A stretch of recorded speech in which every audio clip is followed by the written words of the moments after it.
একটি ছোট গ্রামে রাশেদ নামে এক দরিদ্র কৃষক বাস করত।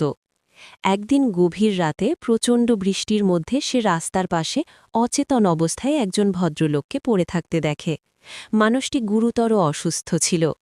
রাশেদ নিজের ঝুঁকি উপেক্ষা করে তাকে বাড়িতে নিয়ে যায়, শুকনো কাপড় দেয় এবং সারা রাত সেবা করে। পরদিন ভদ্রলোক সুস্থ হলে রাশেদ জানতে পারে তিনি শহরের একজন বড় ব্যবসায়ী। ভদ্রলোক রাশেদকে টাকা দিতে চাইলে সে বিনয়ের সঙ্গে তা গ্রহণ করতে অস্বীকার করে। সে বলে, মানুষের বিপদে সাহায্য করাই মানুষের ধর্ম। কয়েক বছর পর রাশেদের ফসল নষ্ট হয়ে সে ভীষণ বিপদে পড়ে। একদিন হঠাৎ শহর থেকে লোক এসে তাকে ডেকে নিয়ে যায়। সেখানে সে দেখে সেই ভদ্রলোককে।